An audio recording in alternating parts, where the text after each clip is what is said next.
The Foundation of Religion by Robert Crosby. To most people, the word religion signifies something separate from human existence, and presents the idea of preparation for some unknown future existence.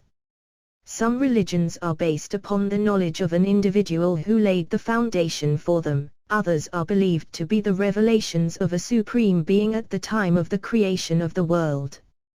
Each people has a god of its own, so many peoples, so many supreme beings corresponding to the mental ideas of the people. And so with individuals, as the ideas of men differ widely, so many individuals, so many gods. All these gods or supreme beings are the creations of men, and not facts in themselves. But back of all those ideas does lie a reality. The very power that resides in man to create images and endow them with virtues which he does not possess points to something greater than the things created. The creatures cannot be greater than the creators. That which in man creates ideas is greater than any idea he may at any time have held or now holds. We have, then, to get back of all ideas to find the true God, the true religion. True religion must give us a basis for thinking, and consequently, a basis for acting. It must give us an understanding of nature, of ourselves and of other beings. Religion is a bond uniting men together, not a particular set of dogmas or beliefs, binding not only all men, but also all beings and all things in the entire universe, into one grand whole. Just that basis and that bond are presented in the three fundamental propositions of the secret doctrine. Behind everything that exists is the sustainer of all that exists, of all that ever was, is, or shall be. Nothing exists without it. It is omnipresent, and it is infinite. But, if we take that idea and endeavor to confine it to the form of any being whatever, we shall find we have attempted the impossible. We cannot hold the idea of being with that which is omnipresent and infinite. No being can exist outside of space which itself is, whether there is void or fullness, whether there are planets, gods or men, or none, which itself is not altered in any way by objects occupying it, which is illimitable, without beginning and without end. A being must exist in space, and so must be less than space. We can then call the highest power any name we choose, the Supreme, the Self, so long as we do not limit it, or give it attributes. We may not say it is pleased, nor angry, nor rewards, nor punishes. Doing so, we limit it. If space itself cannot be measured or limited, how can we limit the Supreme? The highest power cannot be less than space.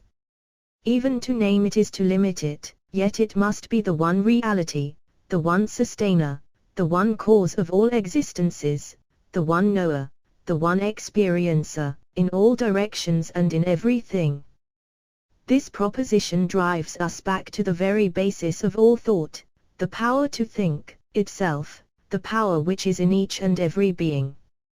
We cannot understand nature, other beings and ourselves, by going outside to any conceivable being. The growth of knowledge must be within the perceiver, the thinker himself. All his observation and experience bring him knowledge which he relates to himself in connection with others. Each stands in the vast assemblage of beings, seeing them all, understanding what he may of them all, but himself the only one who sees, all the rest are seen. All others are the same as he is in their essential nature, all are endowed with the same qualities, the same perfections and imperfections, all are copies of every other, differing only in the predominance of one or another quality. But the thinker is the self, the only self, so far as he is concerned, the one life, the one consciousness, the one power. As action proceeds from that basis, the greater the powers which flow from that spiritual quality, the greater the increase of knowledge. Knowledge is religion, not a supposed revelation from some superior being who created us as inferior beings, but an actual knowledge gained through myriads of years and many existences by those who have expressed them all. Those beings above us on the ladder of evolution, who are greater than any gods we can conceive of, passed through the same trials and the same sufferings which we are undergoing, until they learned to know their innermost nature and to act in accordance with it. They came to know that true religion is a knowledge of one's own self, and action in accordance. Drawing nearer in themselves to the very source of their being, they found the source of every other being to be the same, only the knowledge acquired and the use of that knowledge making the differences between all beings. Their knowledge is an absolutely accurate knowledge of the essence of everything in nature, which alone is the foundation of all true religion.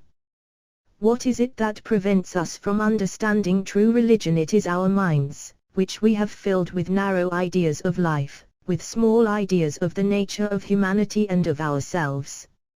It is our beliefs which constrain us. A belief is always a statement of ignorance. If we believe, we do not know; if we know, there is no occasion for belief.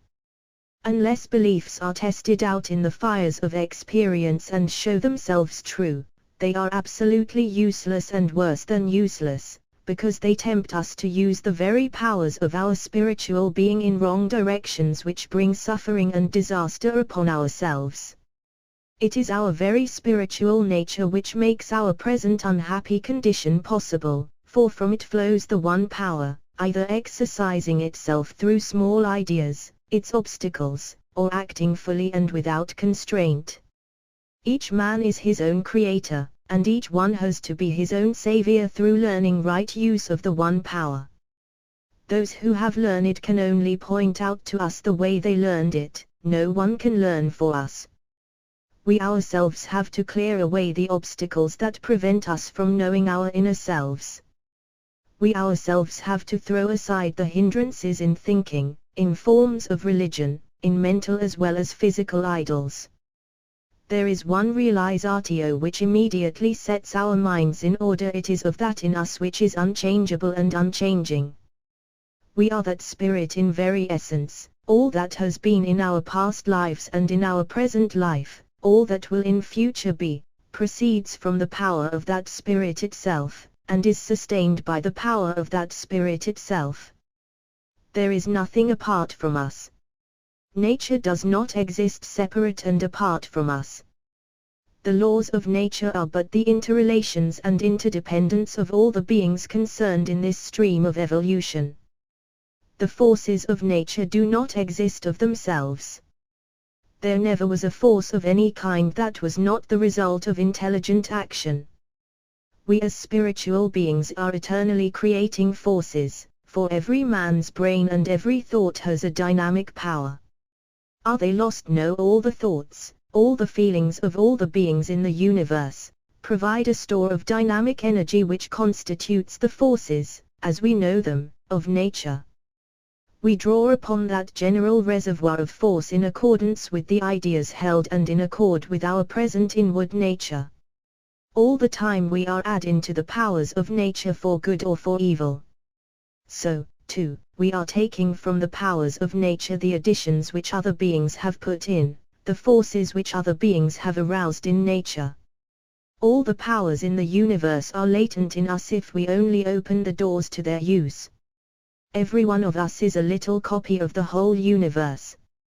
There is not one single element existing anywhere which each one of us does not contain within his own sphere. There is not a power anywhere that cannot be drawn upon. Always the director of that power is the self within each one. If that self sees darkly, it is because the mirror into which the self looks is covered with the dust of false ideas. He sees distorted images. He moves in the directions suggested by the mirror, but it is the self which supplies the power to move. We would open the door to all powers by a daily and hourly living in accordance with the nature of the self, seeing that every other being is but an aspect of self, and acting so that every other being will be helped on its way. For we cannot go on our way alone. We have our duty to fulfill by every other being, whether in the kingdoms below us, without which we could not exist, or in the human kingdom. Every other stands as a vicarious atonement for us, an object lesson, and if we have reached a point higher than that which is ordinarily reached by men, then all the more are we constrained to duty by them.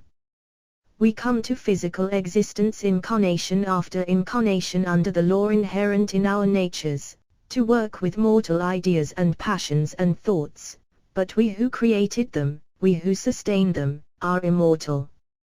If we were not immortal in our very natures, never by any chance could we become immortal. If we were less than divinity, then we never could by any possibility understand divinity.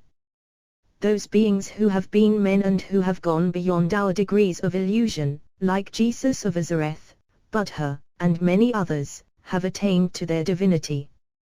They accept the woes of birth to which their younger brothers are subject, to remind us of our own natures, the only natures over which we have permanent control, that we may become as one of them, bound to them as to all nature. To live for others is the foundation and basis of religion, of true spiritual knowledge.